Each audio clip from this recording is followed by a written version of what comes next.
Arrive in the canyon, that's where I long to be, with my three good companions, just my rifle, pony and me. Moi, je crois que les premières images, disons, qui m'ont marqué, ça va pas être forcément du cinéma, mais à la limite, ce sera plus de la télévision.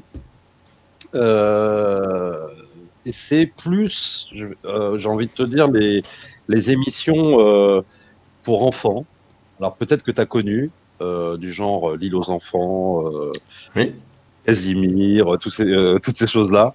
Et c'est peut-être le premier truc qui va peut-être plus m'imprégner comme ça, dont je vais me souvenir beaucoup. Et c'est, si tu veux, ce rapport avec la télévision que j'ai, parce que je suis vraiment un enfant de la télé, quoi.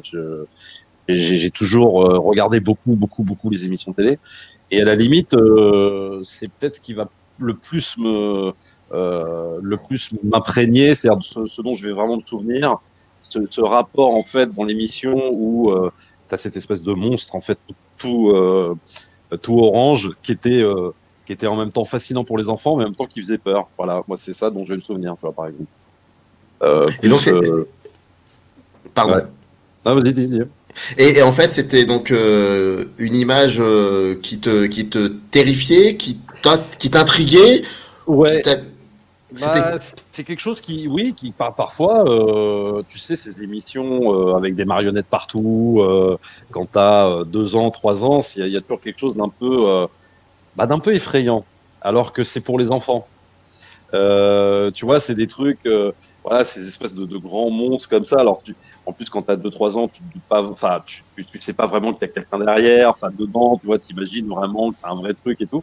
Et donc, là, il y a un côté un peu effrayant. Je crois que Casimir, on l'appelait le monstre gentil. Voilà. Donc, en même temps, le monstre, mais en même temps, qui était là pour faire kiffer les enfants, quoi. Et moi, c'est un peu ça dont je vais me souvenir. Et est-ce que tu disais que tu étais un enfant de la télé? Plus Ouais. tard, quand tu commences à découvrir le cinéma, c'est d'abord à la télévision ou ça a été aussi surtout les salles de cinéma? Non, alors je pense que c'est surtout les salles de cinéma. Et à la limite, c'est pas trop la télé, parce qu'à l'époque, à la télé, il passait pas beaucoup de bandes annonces comme aux États-Unis et tout ça. Et on avait des reportages sur les films qui allaient sortir, mais c'était sur des émissions que moi je regardais pas vraiment. J'étais trop petit. Et j'ai plus connu à la limite le cinéma par le biais de la presse. C'est-à-dire des revues. Alors attends, il faudrait que je retrouve les revues, mais c'est pas évident. Je crois que par exemple, si tu veux, dans Métal Hurlant, tu vois, à l'époque, je sais pas Mhm. si tu as connu, voilà, Métal Hurlant. Mhm. Métal Hurlant, il parlait par exemple de la Guerre des Étoiles, il parlait de tous ces films-là. Et en fait, j'ai plus connu finalement la porte d'entrée, si tu veux, sur un autre monde qu'est le cinéma. Je l'ai plus connu dans les revues qu'achetait mon père et tout ça à l'époque. Et c'est là-dedans qu'on avait les articles sur les films qui allaient sortir et tout ça, quoi. Voilà. Tu parlais de ton père, Plus, de la... plus que Pardon, par la télé, ouais. plus que par la télé. Ouais. Tu parlais de ton père, ça a été lui le véritable passeur ou c'était ces revues-là en question dont tu parlais? En termes de passeurs, je pense que ça a été les deux. C'est-à-dire que il y a eu effectivement ces revues, mais ces revues, comme c'était mon père qui les achetait, parce enfin, mon père était anciennement journaliste, donc si tu veux, son hobby, c'était d'acheter beaucoup de revues, beaucoup de journaux, voilà, aussi des quotidiens, mais également des hebdomadaires. Et donc, en fait, ça a été les deux, puisque mon père aussi aimait le cinéma, alors peut-être pas autant que moi maintenant, mais disons que il m'a transmis l'amour de Walt Disney, parce que c'est un fan de Disney, par exemple, de tout ce qui était film d'animation, tout ce qui était science-fiction, tout ce qui était. Il nous a emmené beaucoup voir des films. Alors évidemment, je pouvais pas voir Alien, je pouvais pas voir Blade Runner et tout ça, parce que j'étais encore trop petit. Mais disons que les premiers Disney, c'est avec lui. Enfin, mes parents aussi, hein, je les ai vus bien sûr, mais on sentait un réel plaisir chez lui de nous faire découvrir, par exemple, les ressorties des Disney, tu vois. Les Dumbo, là, je crois que le premier Disney que j'ai vu en salle, le premier Disney que j'ai vu en salle, je crois que c'était Dumbo, tu vois. Donc c'était Hmm. forcément une ressortie. Oui. Et je me souviens qu'il avait ce plaisir de nous emmener voir, enfin en tout cas de m'emmener voir tous les Disney qui ressortaient et les nouveaux qui sont sortis aussi dans les années 80. Quand tu lisais ces revues et que tu découvrais certains films qui allaient sortir prochainement ou bientôt, je ne sais quoi, j'imagine il y avait donc des photos, il y avait le texte, et j'imagine que toi, enfant comme tu es, tu commences à imaginer un scénario qui peut-être n'existe pas dans le film que tu verras plus tard. Est-ce que c'était quelque chose sur lequel tu Euh, t'amusais souvent? alors, pas vraiment. En fait, moi, je m'imaginais pas. En fait, moi, j'essayais pas de construire une histoire sur ce que je voyais. J'essayais vraiment d'analyser ce que je voyais en termes d'images. Alors les textes, évidemment, je les lisais pas, mais si par exemple je tombais sur un article sur la guerre des étoiles, je regardais pendant des heures en fait la photo de C3PO avec R2D2. Je regardais la photo longuement de Luke Skywalker, etc. Je m'imaginais un monde, mais par contre, j'essayais pas de broder. J'essayais pas d'inventer une histoire à la place du conteur, si tu veux. Voilà. D'accord. Moi, c'était ça mon truc. Par contre, je pouvais passer des heures et des heures à scruter la même image et revenir sur la même image pendant X temps, tu vois. Mais qu'est-ce qui te fascinait dans cette observation statique d'une image qui l'est aussi statique sans essayer de commencer à imaginer l'histoire du film dont est extrait Alors, le photogramme? si, en fait, j'essayais d'imaginer quelque chose, en fait. C'est-à-dire, j'essayais d'imaginer un monde, j'essayais d'imaginer un truc, mais j'avais pas, enfin, comment te dire, j'avais pas plus d'imagination que ça, en fait.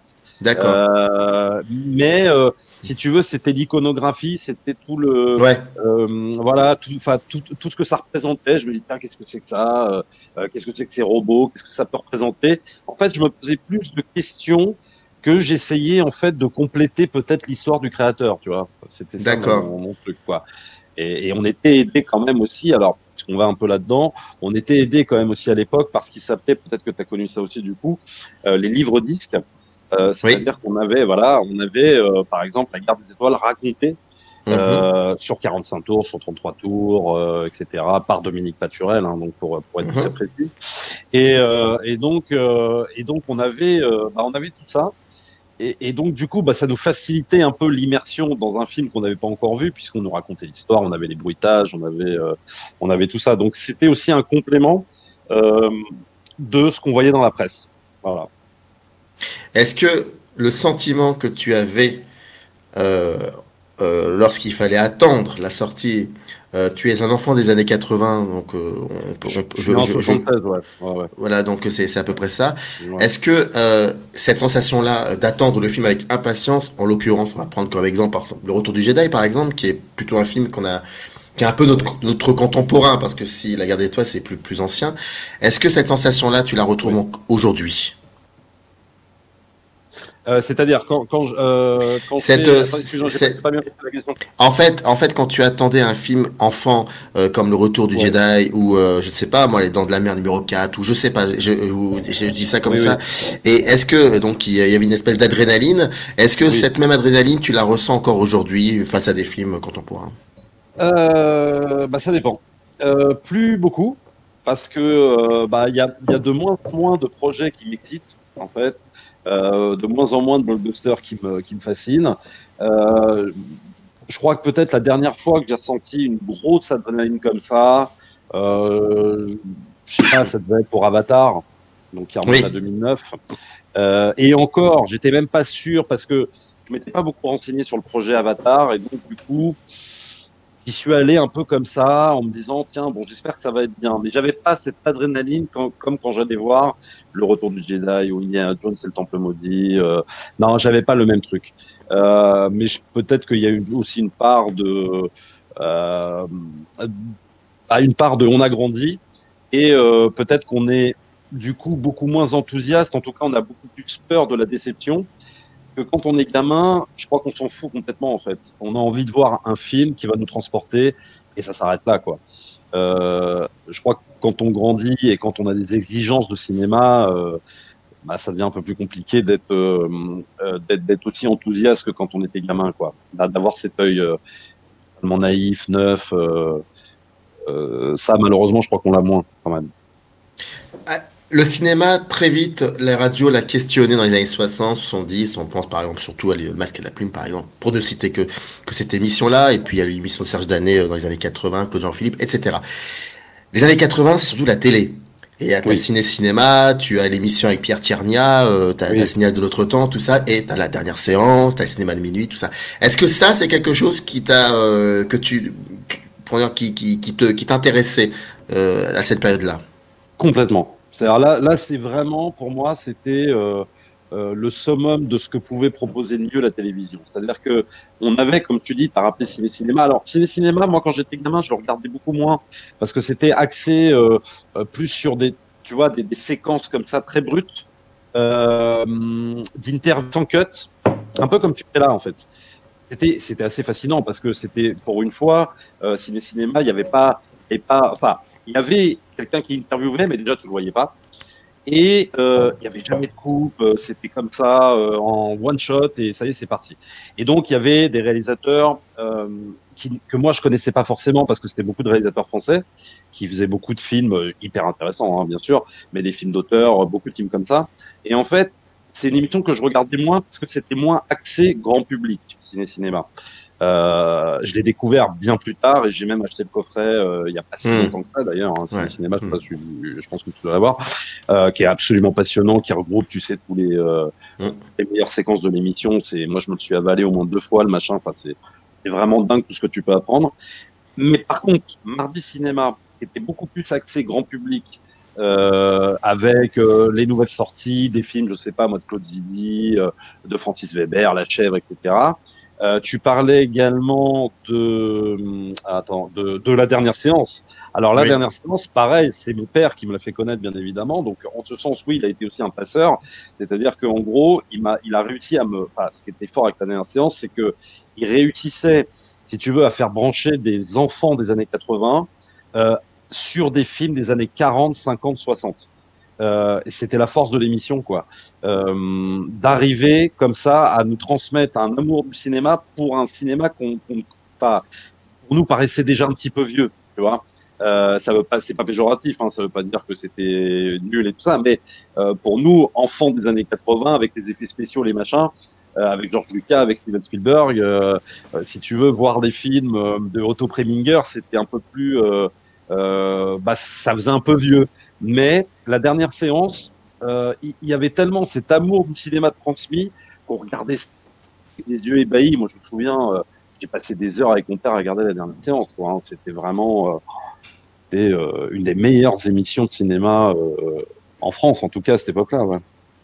Et puis, il y a aussi, je pense, parce que là, je vais faire un super grand bond sur ta chaîne YouTube, mais après, on reviendra un petit peu au passé.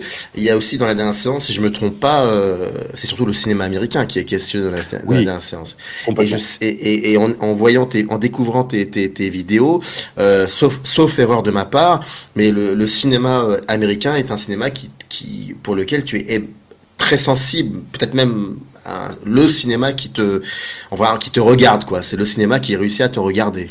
Complètement. C'est le cinéma, le cinéma américain. J'ai été élevé au cinéma américain, j'ai été biberonné au Mhm. cinéma américain. C'est un des cinémas que j'aime le plus. Alors peut-être moins maintenant, mais peut-être qu'on y reviendra, je sais pas. Mais c'est un des cinémas vraiment qui m'a le plus fasciné parce que j'ai été baigné en fait là-dedans. C'est-à-dire que en fait, j'avais pas, comment te dire, mais tout ça aussi c'est une question de transmission, quoi. C'est-à-dire que j'avais pas des parents, si tu veux. Alors même si ils aimaient les films d'auteur français, qui connaissaient le cinéma danois, qu'ils aimaient tout ça, mais à nous, ils nous transmettaient aussi beaucoup la culture populaire, et donc ça passait forcément par le cinéma américain parce qu'il y avait du cinéma de genre. Et encore une fois, aussi c'est dû aussi à mon père qui a toujours aimé, si tu veux, qui a toujours été très science-fiction, Mhm. très fantastique, très tout ça. Et donc forcément, ça passe par l'amour du cinéma américain, bien plus que le cinéma français, par exemple. Et donc c'est devenu, pardon, excuse-moi, Je t'en prie. euh, c'est devenu forcément, ouais, le cinéma de prédilection, quoi. C'est-à-dire dans lequel je me suis complètement éclaté. C'est un cinéma qui m'a emmené loin dans les rêves, qui m'a fait complètement rêver, le cinéma américain, hein, et qui continue même encore des fois, hein, parce que je découvre encore certains trucs. Et quand je me suis plongé dans les films plus anciens, pendant l'âge, enfin, on va dire l'âge d'or d'Hollywood, bah, ça continuait encore à me faire rêver parce que j'ai toujours trouvé qu'il y avait, comment te dire, une efficacité scénaristique, une efficacité de réal. Si tu veux, ce qui m'a toujours fasciné, alors c'est pas pour rien qu'on l'appelait l'usine à rêve, mais c'est ce côté en fait, chacun son business, chacun son métier. À savoir, il y a des gens qui sont faits pour le scénario, il y a des gens qui sont faits pour la réal. Et je pense que c'est pour ça que les films marchent, quoi. En fait, enfin, en tout cas, qu'ils marchaient bien.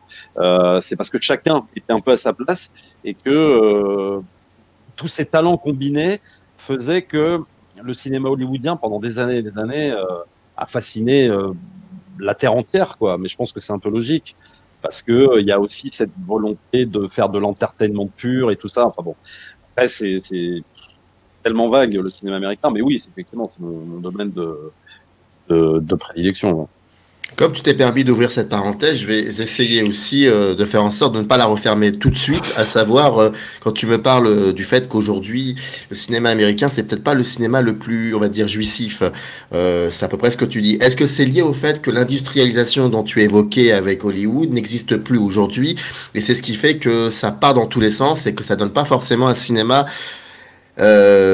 qui continue encore à, oui, à être expérimental, à être jouissif. Est-ce que c'est de ça dont tu veux parler? Bah, en fait, l'industrialisation, elle a toujours existé à Hollywood, quoi. C'est-à-dire que ça a toujours été le cinéma américain, il a toujours eu ces bases-là, en fait, des bases d'industrie, des bases de sociétés qu'il faut faire marcher, de films qu'il faut qu'ils soient rentables, en fait. Bon, ça a toujours été comme ça. Mais l'avantage qu'il y avait dans le Hollywood que j'aime, c'est-à-dire qui commence à partir des années 40 et qui va jusqu'aux années 90 ou 2000, le Hollywood vraiment que j'affectionne, eh ben, c'est un, comment te dire, c'est un cinéma qui a cet atout où il y a effectivement une industrie à faire tourner, un business à faire tourner, mais avec des vrais artistes dedans. C'est-à-dire que on peut être artiste et en même temps peut-être être un businessman avéré. Je prends l'exemple par exemple d'un Steven Spielberg. Pour moi, et les deux. Voilà, c'est-à-dire que le mec c'est un artiste de génie et c'est un businessman de génie. Bon, les deux peuvent être compatibles. Le problème c'est que maintenant, je trouve qu'on ne le voit plus ce truc-là parce qu'en fait, j'ai vraiment ce sentiment que Hollywood, il est complètement géré par juste des businessmen avec des tableaux Excel. Voilà, avec des tableaux jour par jour. Alors là, qu'est-ce qui pourrait être le plus rentable? Qu'est-ce qui pourrait être le plus machin? Qu'est-ce qui va être le plus machin? Et t'as l'impression qu'au sein de ce truc, tu n'as plus de véritables artistes. En tout cas, ils sont très très peu. Et les artistes que moi j'ai aimés, bah là, c'est pas qu'ils sont en fin de vie parce qu'il y en a certains qui tournent encore, mais il en reste plus beaucoup. Voilà, vrais artisans en fait. J'appelle moi les artisans du cinéma. C'est-à-dire que tu peux être dans Hollywood et être un artisan. Carpenter en était un, Spielberg pour moi en est un aussi à sa manière, Lucas. C'est des mecs qui ont contribué vraiment à faire de l'argent, oui, mais en étant de véritables rêveurs, de véritables artistes dans leur tête, quoi. Et ces mecs étaient complètement barrés pour faire ce qu'ils ont fait, quoi, en tout cas. Là, maintenant, j'ai plus cette impression, quoi. Si tu veux, pour prendre un exemple très concret, si je prends par exemple Marvel, bien évidemment, il y a les frères Russo, si tu veux, qui sont là, quoi. Et en fait, j'ai pas l'impression que c'est eux qui dirigent un film. J'ai l'impression que c'est Société Marvel qui dirige leur film. Qu'il y a plus cette volonté, qu'il y a plus cette petite folie artistique en eux, en fait. Quand je vois leurs films, je passe un bon moment, mais il y a une folie qui me manque, en fait, une folie artistique qui me manque. Il y avait justement tous ces gens qu'on cite souvent, hein, d'ailleurs, même Zemeckis, Spielberg, évidemment, Carpenter, Cameron, tous ces mecs-là. Pour moi, c'est des gens qui avaient cette folie que n'ont plus les mecs qui sont à la tête de blockbusters qui rapportent des milliards, quoi. Voilà. Tu fais la comparaison avec surtout le nouvel Hollywood des années 70, on est bien d'accord. C'est ça, c'est ça. D'accord, oui, Ouais. d'accord.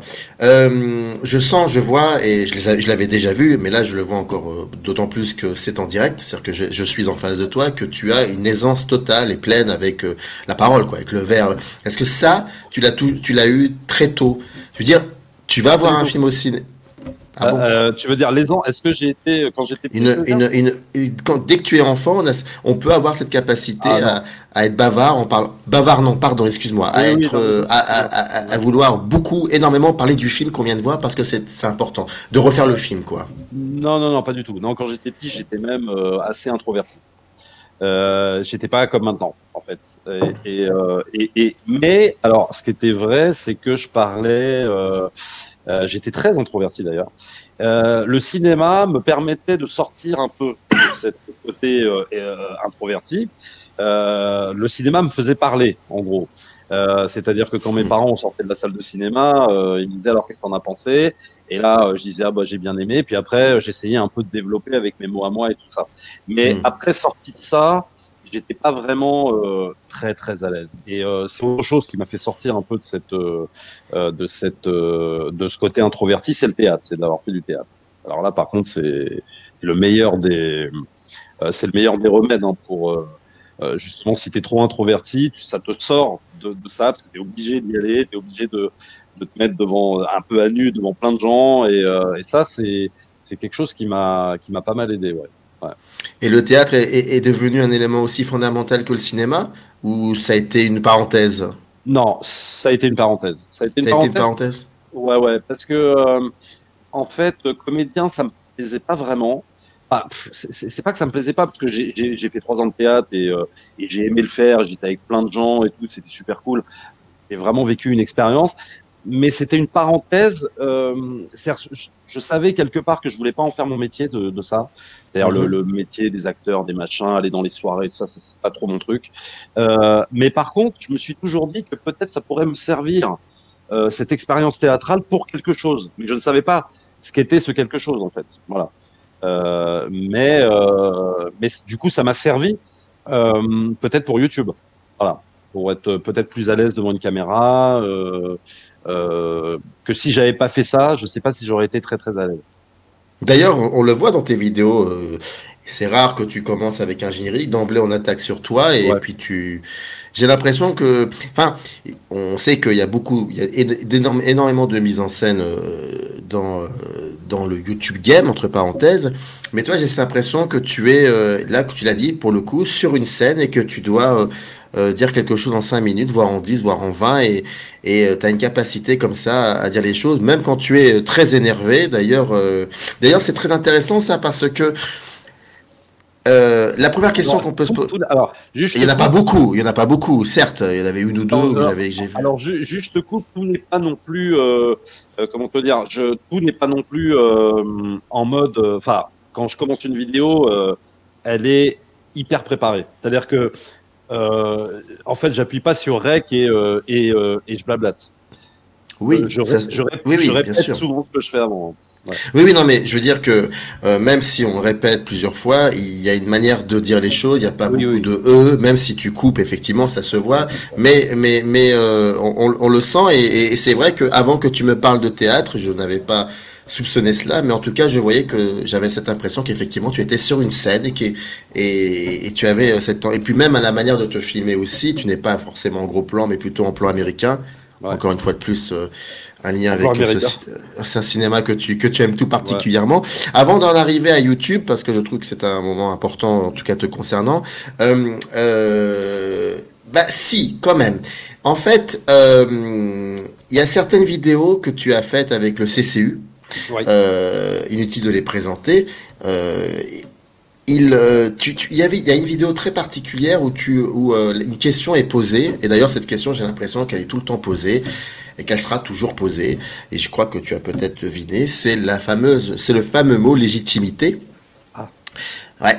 Et à un moment, tu parles comme ça de la presse et surtout des critiques de cinéma, de la presse écrite. Et c'est marrant que tu parles de ça parce que au début de cette vidéo que nous sommes en train de faire, tu expliquais que bon que la presse est quand même a été quand même un élément fondamental, quoique Oui. iconographique, même si tu lisais pas beaucoup les textes, c'est ce que tu disais, je pense ce que tu disais. Mais tu vois, la question que je voudrais te poser, il y en a deux. À partir du moment où on commence à exposer un problème, c'est que peut-être ce problème a touché quelque chose. Et donc déjà, ça c'est une première question. Et la deuxième, si aujourd'hui un titre provenant de la presse écrite, après avoir vu tes vidéos, vient à ta rencontre et te propose de venir travailler dans ce média-là, quelle serait ta réponse? Si un groupe de presse écrite me disait, bah viens, Viens. moi je serais, non, je serais très enchanté de l'idée. C'est-à-dire que enfin, comment te dire, moi la presse écrite, j'ai grandi avec, hein, et j'en ai Oui. lu, j'en ai bouffé. Mais alors, attends, c'est un truc de fou. Je ne lisais que ça. Maintenant, oui, oui, si un journal me dit, bah viens rédiger des critiques. Pourquoi pas? Au contraire, moi, ça m'intéresse. C'est-à-dire que je cherche pas en fait à opposer les deux choses. Pour moi, c'est complémentaire. C'est deux choses complémentaires, vidéo, écrit, etc. Par contre, la première question, je me souviens plus ce que tu m'avais demandé. La première question, c'est que quand j'avais vu cette émission du Ouais, CCU qui posait cette question, est-ce que les youtubeurs ont cette légitimité de parler de cinéma? ouais, J'ai trouvé que parmi tes confrères, tu étais peut-être le plus véhément. oui. Et il y avait une espèce, ça dépassait même l'entendement analytique, c'était vraiment une espèce de règlement de compte que je ne comprenais pas d'ailleurs. Mais Et alors, je me souviens plus, c'était quel. c'était lié parce qu'il nous manquait un détail en tant que spectateur. On n'avait pas ce détail. C'est que vous réagissiez suite à un article qui avait été Ouais, écrit.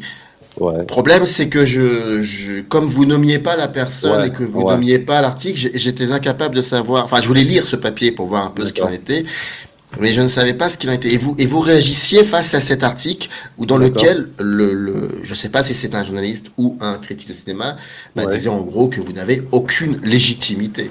D'accord, d'accord. Alors bon, je me souviens pas de l'article, mais je te crois, hein, je te fais confiance, y a pas de souci. Ouais, ouais, d'accord.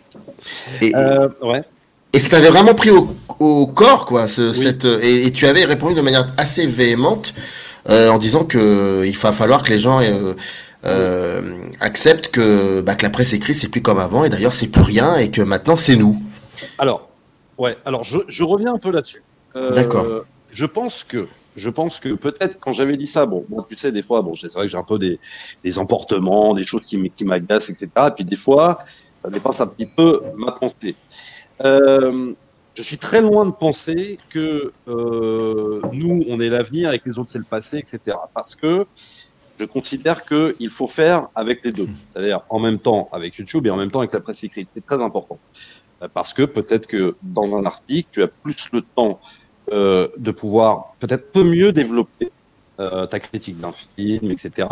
Et c'est pour ça que je continue à lire des articles, parce que c'est trop important. Mais c'est vrai que je m'étais mis en colère, je pense, parce que au bout d'un moment, si tu veux, le côté un petit peu, nous, les anciens de la presse écrite, on prend de haut un nouveau média qui arrive en les prenant, si tu veux, voilà, en disant que de toute façon, ils sont nuls, ils sont ci, ils sont ça, parce que quelque part, YouTube, c'est comme si c'était un nouveau média, quoi. Et donc, si tu veux, cette espèce de, comment te dire, de condescendance, peut-être m'a un peu agacé, j'avoue. Bah, alors que nous, on est dedans depuis un petit moment et que bah, on essaye un petit peu de percer avec nos chaînes, qu'on essaye aussi d'amener d'autres analyses, d'autres critiques, d'autres points de vue. C'est pas tout le temps bien hein, ce qu'on fait, mais on essaye d'apporter un autre regard neuf. Et aussi, peut-être ce que je voulais dire, c'est que par rapport à YouTube, c'est pour ça que je suis loin de cracher dans la soupe. Hein, vraiment, tu m'entendras pas beaucoup cracher sur YouTube. Bah, c'est-à-dire qu'au moins, on n'a pas besoin d'avoir de carte de presse. Alors, ça peut paraître. Alors, il y en a justement qui vont te dire, bah ouais, mais c'est pour ça que vous n'êtes pas légitime et tout ça. Mais moi, je le considère comme une chance. C'est-à-dire que moi, quand j'avais, je sais plus, 18, 19 ans ou 20 ans, je rêvais d'avoir une carte de presse. Je rêvais de pouvoir être journaliste et de pouvoir travailler pour des magazines de cinéma et tout ça. Mais j'ai jamais eu cette chance. J'ai pas pu faire d'école de journalisme, j'ai pas pu faire tout ça. Et en fait, YouTube, ça a été un biais, finalement, pour pouvoir y rentrer. Alors, de façon peut-être un petit peu brutale parce qu'on n'a pas demandé l'autorisation, mais ça permet à des gens de pouvoir aussi donner leur avis sur le cinéma. Et quelque part, moi, je trouve ça bien. Je trouve ça bien. Euh, je trouve ça bien que ce soit pas réservé toujours aux mêmes personnes, aux mêmes, tu vois. C'est peut-être ça aussi que je voulais un peu développer dans cette idée-là. Mais l'idée n'était pas de dire que, en gros, nous, on est l'avenir et les autres, c'est le passé, quoi. Je pense que peut-être que je me suis un peu mal exprimé. Je pense que j'ai même été maladroit sur cet aspect-là des choses. Et parce que vraiment, je suis loin de le penser. Hein. Et pendant qu'on faisait ce débat, je veux dire, moi, je continuais à lire de la presse écrite. Donc, tu vois, c'était pas un truc où je disais, ouais, non, ça y est, c'est bon, c'est has-been. Et nous, tu vois, on est des dieux vivants, quoi. Tu vois, c'est pas du tout cette idée-là, quoi. Mais par contre, c'est vrai qu'il y a une histoire de légitimité après, par rapport à YouTube. Après, c'est vrai que comme on n'avait pas on n'avait pas le retour sur ce papier Ouais, puis, il a fallu que je. donc je n'ai pas Ouais. mesuré peut-être la portée. Alors YouTube, YouTube, si je me trompe pas, d'abord c'est plutôt une histoire de binôme. C'est pas forcément une histoire de solo. Et ça, c'est juste incroyable parce que autant que j'ai vu pas mal de chaînes YouTube et je crois qu'il n'y en a pas beaucoup qui sont à deux. En plus, si vous ne mentez pas, issus de la même famille, parce que ça assistez. Exactement. D'ailleurs, la chaîne YouTube s'appelait Les Cousins font leur cinéma. Voilà, on est vraiment cousins. Et très bien. Et comment travailler en duo sur une chaîne YouTube avec comme principal objectif étaler sa subjectivité. Comment gérer deux subjectivités dans un même cadre? C'est dur, hein, Comment c'est pas faire? évident. C'est pas, ouais, c'est tout le problème. Non, mais en fait, si tu veux, nous, c'est parti d'un délire, en fait. C'est-à-dire que mon cousin et moi, on discutait de cinéma tout le temps, à chaque fois qu'on se voyait. Bon. Et on se voit, salut, ça va, t'as vu quel film, t'as vu quel truc, et hop, ça part pendant 3 heures sur le cinéma, car ça part sur le film qu'on a vu hier, et puis après, ça blablate sur tel réalisateur et tel machin, etc. En gros, nos conversations en privé étaient axées que là-dessus. Que là-dessus. Pas non plus que là-dessus, mais à 80% de cinéma. Bon. Et c'est mon cousin, en fait. C'est lui qui me dit un jour, tu sais quoi, viens, au lieu de tout le temps d'en parler entre nous, viens, on en parle sur YouTube. Et je fais, ah ouais, tiens, vas-y, pourquoi pas. Moi, j'étais pas. Mais en fait, nous, l'idée de base, si tu veux, c'était vraiment d'être entre nous, de se filmer, de publier le truc. Voilà. Et puis c'est tout. Et puis, ça s'arrêtait là, les cousins font leur cinéma, à la base. C'était ce truc-là. Il n'y avait pas de concept, il n'y avait pas de truc. Il n'y avait pas de business plan, il n'y avait pas. C'était une discussion, en fait, qu'on aurait tenue en privé, sauf que là, on le filmait et on le publiait sur YouTube et hop, on voyait ce que ça donnait. Voilà, c'était ça le délire. Et ce délire a commencé à se transformer en quelque chose de, comment dire, de plus rédactionnel, on va dire ça, dans l'esprit rédactionnel. À partir de quand exactement? Alors, pas vraiment rédactionnel. C'est-à-dire que les cousins font leur cinéma, ça n'a jamais été dans un esprit de rédaction. En fait, ça a toujours été dans un esprit de, on a vu le film et on fait comme si on se voyait le lendemain du film et qu'on en parlait entre nous. Et ben là, on n'en parle pas, on allume la caméra et c'est parti, on blablate. En gros, c'était ça. Hein. Il n'y avait pas plus que ça. L'esprit rédactionnel, il est venu, moi personnellement, avec ma chaîne. Mais avant, pas du tout. Avant, pas du tout. C'est-à-dire qu'il n'y avait pas de plan, il n'y avait pas de truc, il n'y avait pas de machin.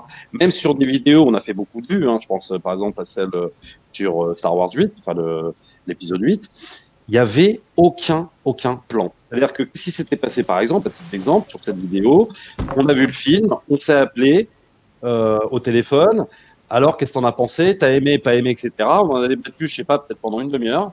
Et puis après, on s'est gardé, en fait, tous nos autres arguments. Et on s'est dit, bon, bah, rendez-vous demain, parce qu'on tournait à l'époque dans une boutique DVD et Blu-ray que j'avais. Et on s'est dit, bah, rendez-vous demain à 10h, ou je sais plus, 9h30, et on tourne la critique dans la boutique comme d'hab, quoi. Ça, en fait, hein. Et on est arrivé, et alors, machin, tac, tac, on a discuté vite fait 5 minutes avant, tu vois, sur le film très rapidement. On n'était pas vraiment d'accord sur le film. Mais après, mon cousin, il préparait tout, il mettait tout l'attirail, la caméra, la lumière, le machin. Et enregistrement, ça y est, c'est parti. Et là, et on enregistrait. Voilà. Et après, il montait, hein, mais... Et selon... Et sur quels critères vous choisissiez les films? Ah bah, les critères, c'était très simple. Allez, à la base, c'était uniquement les sorties ciné. Voilà. C'est-à-dire que c'était sortie ciné, tel mercredi, tel jour, tel machin, là, on faisait la critique. Quand on était invité, parce qu'il y a un moment donné, bah, la chaîne, elle a pris un peu d'ampleur et donc on a été invité par la Fox, avoir pas des avant-premières, mais des projets presse. Et du coup, bah, on en faisait la critique. C'était uniquement basé là-dessus. Et il y a des fois où, en fait, on n'avait pas trop de sujets, on s'emmerdait un petit peu dans nos boulots, et on se disait, tiens, on a du temps à perdre, et bah, viens, on fait une rétrospective sur la planète des singes, viens, on fait un truc, tu vois. Mais sinon, c'était vraiment notre rythme, c'était la sortie des films au cinéma, c'était ça. Et c'était, enfin, vous aviez, est-ce que vous étiez uniquement axé autour d'un ou deux cinémas ou vous essayez un petit peu de voir un peu ce qui se passait dans le monde entier? Comme Alors, on vit dans un pays où on a cette chance, genre unique, je crois qu'il y a aussi en Corée du Sud, ils ont cette possibilité-là de voir pratiquement tous les films du monde entier. Donc nous, on a cette chance-là. Donc comment ça se peaufinait tout cela? oh bah, c'était à 80% du cinéma américain, hein, on va pas se mentir, hein, je veux dire, c'était ça surtout. Mais attends, c'était ça aussi parce que bah, nous, c'est domaine à tous les deux, bah, comme on le disait tout à l'heure, hein, Ouais. le domaine de prédilection, le cinéma qu'on aime, le cinéma qu'on chérit, c'est notre chouchou, quoi. Bon voilà. Donc c'est sûr qu'on allait voir beaucoup de films américains. Et puis des fois, ça nous arrivait de voir, tu sais, le film, je crois, de Park Chan-wook, je crois. Mademoiselle, Ah oui. Mademoiselle, Mhm. bon, voilà, de Park Chan-wook. Donc ça, on en a fait la critique. On a fait après, on n'a pas fait, si tu veux, non, on n'a pas fait d'autres trucs. Alors si, à un moment donné, il y a un éditeur de Blu-ray, DVD Blu-ray de films asiatiques qui s'appelle Spectrum Film. D'ailleurs que je salue si jamais il regarde la vidéo. Il s'appelle Antoine, il a un amour, une crème. Et un jour, il vient dans la boutique et il me dit, ah, j'ai vu votre émission sur Blade Runner et tout, c'est vachement bien. Et est-ce que vous voulez est-ce que vous voulez faire votre duo, mais sur les bonus de mes Blu-ray? Parce que lui, il édite, tu vois, des films asiates, mais alors de tous des films philippins, des films coréens, des films japonais, enfin tout, films chinois. Et il nous payait pour ça et tout en plus. Donc on s'est dit bon bah ok, ouais, vas-y, on le fait. Et puis donc ça nous a permis aussi là, pour le coup, de découvrir d'autres films. Pas que je ne connaissais pas le cinéma asiatique, parce que j'en avais vu quand même pas mal, mais disons que on le critiquait pas sur la chaîne, quoi. Et là, ça nous a permis de faire des critiques ensemble, mon cousin et moi, sur d'autres films que le cinéma américain, quoi. D'accord. Et puis, à un moment, chacun fait... En fait, ton cousin, pour celles et ceux qui peut-être ne le sauraient pas, c'est David, the Film Talker. Mais, et puis, il y a un moment, bon, bah, peut-être trop de subjectivité dans le cadre, ça peut effectivement être compliqué à gérer. Tu as maintenant ta propre chaîne, qui s'appelle Enfin, Dirty Tommy. ouais, c'était, je crois, c'était des envies différentes, quand même. Oui, c'est ça, c'est qu'à un moment, bon, bah, dans une rédaction, il y a toujours, enfin, même je sais que, enfin, que cela soit ou non une rédaction, il y a un moment, il y a toujours des égos un peu compliqués à gérer, et puis t'en as qui partent, et t'en as qui restent, parfois c'est le rédacteur en chef qui part, c'est comme ça, Ah voilà, voilà, t'as lu le moi je Planète, trouve, moi je trouve ça très, très logique, donc bah voilà, et puis après, d'ailleurs, après vous êtes, enfin, il y a quelques semaines, vous avez publié une vidéo où vous parliez des beats de Robert Zemeckis, je veux dire que voilà, ouais, voilà, c'est ça. voilà.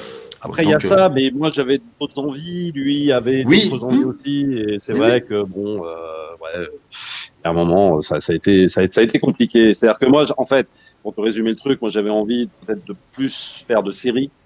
Lui était moins branché séries, beaucoup moins que moi. Et moi, j'adore les séries télé, j'adore ça. Moi, j'étais prêt, en fait, à agrémenter la chaîne de plein d'autres choses. C'est-à-dire, je sais pas, même parler de jeux vidéo s'il le fallait, parce que je m'intéresse à plein de trucs.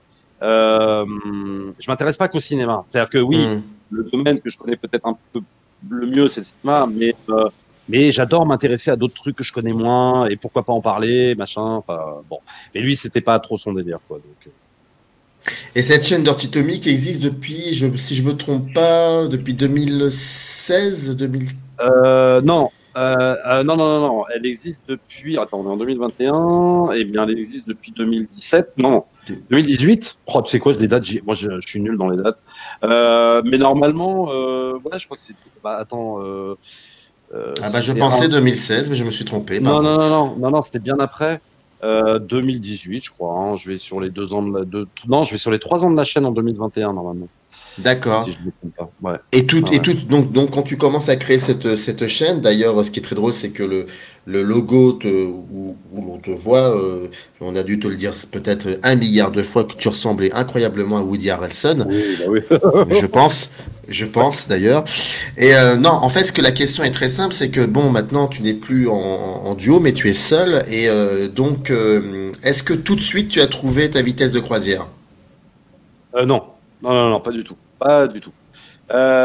J'étais même très en galère. C'est-à-dire que quand j'ai commencé Dirty Tommy, ça a été, j'ai dû me mettre dans le bain très rapidement, mais non, ma vitesse de croisière, je l'ai trouvée, je pense, facile au bout d'un an, quoi. Ah oui, quand Euh, même. ah Ah ouais, non, oui. non, moi, au début, mais moi, au début, j'ai testé plein de choses, en fait. J'ai testé une manière de parler, j'ai testé une manière de cadrer, j'avais pas la bonne caméra, j'ai dû changer de caméra, le son n'allait pas, euh, les films que je choisissais, c'était pas bon non plus. Enfin, c'était bon. J'étais aussi rythmé, hein, par rapport aux sorties ciné, mais j'essayais aussi d'autres choses. Et ça a été, non, non, ça a été la vitesse de croisière. Je l'ai trouvé finalement, je pense, hein, que assez récemment, quoi.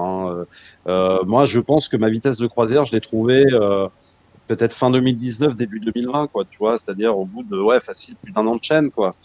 J'avais pas les bonnes vignettes, j'avais pas les bons trucs. Non, et puis c'était autre chose, une expérience seule. C'est pas, c'est Eh bien, compliqué.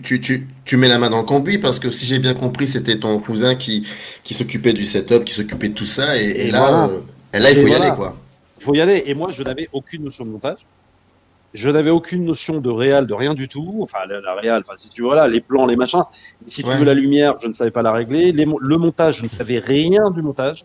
Et quand j'ai lancé la chaîne, bah, j'ai pris du temps pour me former sur un logiciel de montage. Et ça a pas mis beaucoup de temps d'ailleurs. J'ai été assez rapide, mais j'ai demandé un peu des conseils à droite à gauche. Alors pas à mon cousin parce qu'on était en froid à cette époque-là, donc Mhm. bon, je me voyais mal l'appeler en lui disant ouais, tu veux pas me donner des conseils pour ma chaîne, quoi. Mais oui, oui, je me suis mis assez rapidement au prix. Mais par contre, si tu veux, la ligne éditoriale de la chaîne, ce que j'avais vraiment envie de faire et tout ça, c'est pas venu tout de suite, quoi. Pas venu tout de suite. Et c'est venu bien après. Et- mais il y a quelque chose quand même quand on te voit sur dans tes différentes vidéos. Comment dire, même quand tu parles d'un film ou que tu parles d'un mouvement cinématographique ou d'un geste, j'ai cette impression que tu es plus dans, d- ne serait-ce que, alors peut-être que le dirty Tommy à ce moment-là signifie vraiment quelque chose, c'est-à-dire que j'ai l'impression que il y a une vérité et il faut que tu la dises Oui. et tu la dis pas de manière doucereuse en la fredonnant. Non, ça c'est assez cash. C'est un caractère et pourquoi pas, il en faut. C'est un personnage, c'est de la fiction, c'est le théâtre qui te rattrape mais en tout cas c'est ce qui saute quand Alors, on commence à découvrir tes vidéos, c'est ce qui t'ose aux yeux et aux oreilles. Et je pense parfois à des vidéos dans lesquelles où même tu ne parles plus de film, mais tu oui. parles en gros de comment regarder un film, qu'est-ce que la cinéphilie. Ouais. Ça, tu es pour le coup comme des critiques, comme devraient l'être souvent des critiques au cinéma, tu es très moralisateur. Ce qui n'est pas un gros mot, bien évidemment, mais tu es Non, mais il y a un moralisateur côté, bien sûr, et c'est quelque chose que j'assume totalement, que tu euh, revendiques, d'accord. que je revendique. Après, bon, moi, j'ai un problème avec la morale, comment te dire, la morale ambiante, je sais pas, la morale de Twitter, ce qu'on doit penser, ce qu'on doit pas penser. Mais effectivement, quelque part, je fais aussi parfois la morale. Mais en fait, enfin, tu parlais de personnages. Alors, oui et non. C'est-à-dire que, oui, il y a toujours un peu un aspect si tu veux, oui, personnage, c'est-à-dire que effectivement, quand je suis en live, même sur YouTube, hein, je ne parle pas en live que quand la même façon dont je parle dans mes vidéos, quoi, heureusement. Mais par contre, c'est vrai que tu parlais des coups de colère, tu parlais de tout ça. Quand j'ai une vérité, enfin, quand j'ai un truc à dire, il faut que je le dise. Euh, Là, si tu veux, en tout cas personnellement, hein, moi c'est comme ça que je le ressens. Il n'y a pas de personnage. Ah, il n'y a pas de personnage. Euh, c'est tellement en moi ce que j'ai besoin de balancer que je sais pas comment te dire quoi. Il n'y a pas de calcul, il n'y a rien du tout quoi. Je suis là et j'ai envie de dire un truc. Alors, ce truc-là, je me le répète quand même en moi, mais de toute façon, il y a un moment donné, il va falloir que ça sorte et je vais le dire. Euh, donc, si tu veux, il y a pas de tromperie sur la marchandise, par exemple, quand il y a un coup de colère, voilà, sur la cinéphilie, sur les mecs de Twitter, sur un tel ou sur tel machin, ou sur, je sais pas, Kathleen Kennedy, par exemple. C'est un véritable coup de colère, quoi, pour le coup. Enfin, tu vois, il n'y a pas de, tiens, alors attends, je me lève un matin, comment je vais faire le buzz? C'est pas ça, quoi. Hmm. C'est pas comme ça Ouais. que je conçois, voilà. C'est vraiment pas du tout ça. C'est vraiment, là, je prends un truc, j'ai vu une actu. Moi, des fois, ça m'est arrivé. Le matin, je me réveille avec une actu. Putain, ça me met hors de moi. J'avais prévu une autre vidéo. Bah, du coup, cette actu va prendre le pas parce que je suis tellement en colère que j'ai besoin de le balancer sur ma chaîne parce qu'on c'est raccord avec ce que j'ai à dire sur la chaîne. Et alors oui, ça va peut-être faire un peu mon réalisateur et il y a des gens qui vont me dire que je suis un con et tout ça, mais c'est pas grave, il faut absolument que je le dise. Non, moi je me dis pas que tu es un con, bien évidemment, mais en tout cas, quand même, mais en tout cas, je vais essayer, je vais te dire le fond de ma pensée. Je ne, Ouais. mais ce que je dis ne veut pas dire forcément que c'est vrai déjà, mais je ne te vois pas vraiment comme un critique de cinéma, mais plutôt comme un éditorialiste qui Ouais. parle de cinéma, qui parle de Oui, cinéma. c'est un peu différent, ouais. Il faut, Ouais. c'est un boulot quand même éditorialiste. Et c'est plutôt comme ça que je te vois. Et c'est Oui. aussi pour cela peut-être que je ne vois pas ça ailleurs. Non. Voilà, c'en est nommé facile peut-être. Tes confrères du CCU, je les vois pas questionner les films de cette manière-là. Toi, j'ai l'impression que tu es plutôt éditorialiste, qui va parler de films comme il va parler de jeux vidéo, avec une espèce de véhémence et qui peut peut-être parfois déréaliser tes intentions premières, par exemple. Oui, Ça parce que peut. si, oui, parce que si tu veux, quand tu lances une chaîne de site de ciné, de YouTube, enfin, comment te dire, t'as l'impression d'être critique. Alors, Hmm. tu l'es forcément parce que tu dis j'aime ou j'aime pas. Effectivement. Mais après, moi, effectivement, quand tu parles d'éditorialiste, c'est assez juste parce que je prends jamais autant de plaisir que de prendre la news du matin et d'en parler. Alors ça, j'adore faire ça. Vraiment, ça c'est un Hmm. truc que j'aime peut-être même plus effectivement que de prendre un film que j'ai vu et de dire bon alors voilà, je vais vous parler de ce film. Alors j'aime bien parce que j'aime pas parce que. Effectivement, c'est vrai. Je prends beaucoup plus de plaisir à faire ça. Là, je suis entièrement d'accord. Après, il faut essayer de jongler avec les deux choses, quoi. C'est-à-dire que bah, c'est pas évident de. Je peux pas être éditorialiste non plus, c'est-à-dire que je peux pas prendre toutes les news et faire les news, quoi. Parce que sinon, il y a des gens qui vont me dire non mais attends, il est où ton côté critique, quoi. Enfin, il y a un moment donné, même si j'ai quand même mon côté critique dans les news enfin, voilà, que je vais raconter, que je vais mettre dans ma vidéo, mais les gens vont m'attendre aussi sur la critique du dernier Avenger, quoi. Tu vois, ils vont Alors, me dire, pardonne-moi, je t'interromps, je n'aime pas faire ça dans les interviews, mais en fait, c'est de ma faute, je me suis mal exprimé. En fait, je trouve que que tu conserves le côté et l'intonation d'un éditorialiste, même quand tu questionnes des films, pas d'accord. forcément quand tu questionnes les news. Et c'est ça qui donne Oui, un style, quoi, oui. un style, un style. Bah, voilà, c'est-à-dire que, oui, effectivement, moi, je vais pas aller, par exemple, quand je fais une critique de film, je vais pas parler de la valeur de plan, tu vois ce que je veux dire, Hmm. de, Oui, oui, très bien. de parler de la composition du cadre, etc. Ça, c'est des considérations, si tu veux, qui peuvent être intéressantes, mais je pense qu'ils peuvent être intéressantes dans le cadre de l'écrit. Où tu peux prendre le temps de dire alors attends, qu'est-ce qu'il a dit sur le plan là, qu'est-ce qu'il a dit sur le cadrage, qu'est-ce qu'il a dit sur ce travelling qui pourrait signifier quelque chose.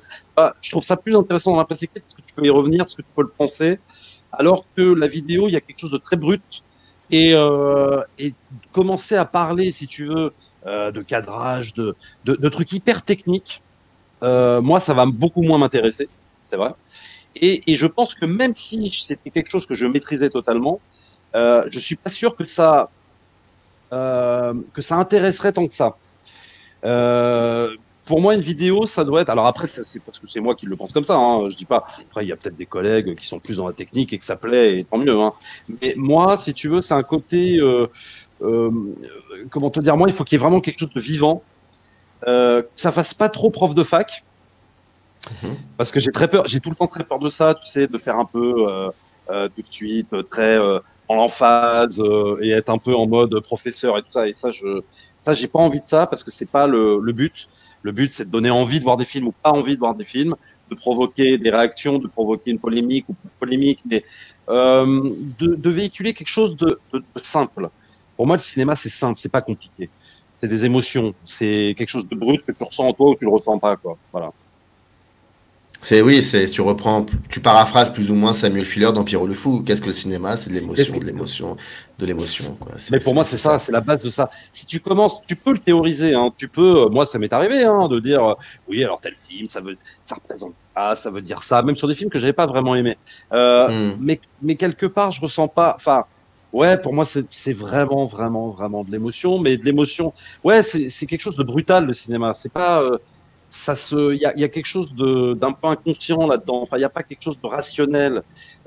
C'est t'aimes ou t'aimes pas. Mais après, faut juste savoir un peu l'expliquer à travers, par exemple, là, tiens, j'ai fait la critique du téléfilm 100% bio avec Didier Bourdon. Ouais, Là. ouais, j'ai vu. Voilà. Alors, j'essaye d'expliquer, si tu veux, quand même, qu'est-ce qui ne marche pas en fait dans ce film. Donc, ça, j'essaye de le faire, mais de manière très simple. Il n'y a pas besoin de faire des choses très compliquées. Mais après, sur des films, par exemple, c'est ça le problème aussi des chaînes de cinéma, c'est que par exemple, Avatar, moi je suis sorti d'Avatar, ça m'a complètement bouleversé, j'étais retourné, j'ai dit on ne verra pas d'autres films comme Avatar pendant plus de 10 ans, il n'y aura jamais un film comme Avatar. C'est la première chose que j'ai dit en sortant de la salle. Et en fait, si tu veux, si à l'époque j'avais une chaîne YouTube, j'aurais été incapable d'en parler. Parce que c'était quelque chose dont, tu vois, enfin, j'avais pas envie de le théoriser, j'avais pas envie d'expliquer pourquoi le machin, le truc. C'était juste voilà du pur kiff à 100%. Et c'est ça des fois le cinéma. Pas tout le temps des explications, des explications, des explications quoi. Pourquoi tu t'as pas fait de vidéo sur Casimir? Je devrais en faire une. Je devrais. La boucle serait bouclée? La boucle serait bouclée, mais ce serait super intéressant. Mais d'ailleurs, peut-être. Alors, moi, il y a un truc qui me passionne, et c'est en rapport avec ça. Hein, c'est en rapport avec ça. C'est tout ce qui est c'est des images d'archives télévisuelles des années 70, 80, voire 90 en France. Voilà. Je suis d'accord. Alors, j'ai vu plusieurs documentaires là-dessus. Je collectionne les images d'archives, je suis complètement dingue avec ça. Tu sais, des documentaires sur la télé des années 80, 70, etc. Il y avait des documentaires aussi sur l'ORTF. J'adore ces trucs-là. Et donc, c'est un rapport aussi avec ça, puisque forcément, à un moment donné, il y a du Casimir, il y a de l'île aux enfants et tout ça. Et moi, mon rêve, c'est de pouvoir faire une vidéo, non pas forcément que sur Casimir et l'île aux enfants, mais de pouvoir faire une vidéo de tout l'amour que j'ai pour cette télé-là. C'est-à-dire sortir du cadre du cinéma et de parler des génériques et de parler des JT, des présentateurs, de tous ces gens-là qui sont pas du tout du cinéma, mais de parler de ça. Mais le problème, c'est que c'est un grand truc que j'ai dans ma tête et je ne sais pas comment en parler. Voilà, pour l'instant. Peut-être qu'un jour. Est-ce que tu l'aimes ta chaîne? Oui, j'aime ma chaîne. J'aime ma chaîne parce que c'est là pour l'instant c'est ma vie, c'est mon métier. Je vis de ça. Donc oui, j'aime ma chaîne. Et puis il y a des moments je l'aime un peu moins quand je fais pas le résultat escompté sur une vidéo, c'est ça m'agacer et ça. Alors je ne rejette rien parce que moi je suis toujours en travail sur cette chaîne. Perpétuel doute, ouais. Voilà, je l'aime un peu moins. Je suis un peu, je me dis merde putain celle-là, cette vidéo, c'est marrant, ça a pas plu, ça a pas pris, alors ça me touche pas au fond de moi-même, mais c'est plus pour l'aspect, pour la chaîne quoi. Je me dis cette chaîne doit être dans une régularité et dès qu'il y en a une qui floppe un peu, ça m'agace un peu. Mais sinon ouais, j'adore. Si tu veux moi, pas, j'aime ce que je fais. Voilà. C'est un travail, oui. Je ne fais pas tout le temps ce que je veux sur cette chaîne, mais j'aime ce que je fais. Voilà. Et j'ai mis à peu près 42 ans à faire ce que j'aime. À peu près. C'est quand même long. Up arrive in the canyon, that's where I long to be, with my 3 good companions, just my rifle, pony and me.